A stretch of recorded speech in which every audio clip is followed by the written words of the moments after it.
கன்னியாகுமரி தொகுதி பாஜக வேட்பாளர் பொன் ராதாகிருஷ்ணன் மாவட்ட ஆட்சியர் அலுவலகத்தில் தனது வேட்புமனுவை தாக்கல் செய்தார். இதுகுறித்த விவரங்களை நமது செய்தியாளர் பரமேஸ்வரனிடம் கேட்கலாம்.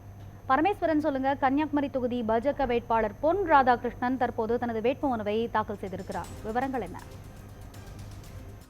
வணக்கம் ரம்யா. அதாவது கன்னியாகுமரி பாராளுமன்ற தொகுதியை பொறுத்தவரை கடந்த வெள்ளிக்கிழமை வரை 2 வேட்பாளர்கள் மட்டுமே, அதாவது சுயேட்சைகள் மட்டுமே வேட்புமனு தாக்கல் செய்திருந்தனர். இந்த நிலையில் இன்று காலை பாரதிய ஜனதா கட்சியின் சார்பில் முன்னாள் மத்திய இணையமைச்சர் பொன் ராதாகிருஷ்ணன் தனது வேட்புமனு தாக்கல் செய்துள்ளார். அவர் ஏற்கனவே இந்த தொகுதியில் கடந்த 9 முறை வேட்புமனு தாக்கல் செய்துள்ளார். அதாவது ஒரு சட்டமன்ற தொகுதியும் 8 முறை பாராளுமன்ற தொகுதிக்கான வேட்புமனு தாக்கல் செய்துள்ளார். இன்று அவர் 10வது முறையாக பாராளுமன்ற தொகுதியில் போட்டியிடுவதற்காக வேட்புமனு தாக்கல் செய்தார். இதனை அடுத்து அதிமுக சார்பில் பசிலியான் என்பவரும் தனது வேட்புமனுவை தாக்கல் செய்துள்ளார். பொன் ராதாகிருஷ்ணன் தாக்கல் செய்ய வரும்போது ஏராளமான பாஜக தொண்டர்கள் அவரை மலர்தூவி மரியாதை செலுத்தி வேட்புமனு செய்ய கலெக்டர் அலுவலகத்துக்கு அனுப்பி வைத்தனர்.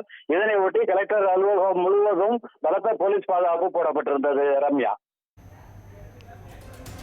பாஜகவின் பொன் ராதாகிருஷ்ணன் கன்னியாகுமரி தொகுதியில் வேட்புமனு தாக்கல் செய்திருக்கிறார். விவரங்களை வழங்கியமைக்கு நன்றி மகேஸ்வரன்.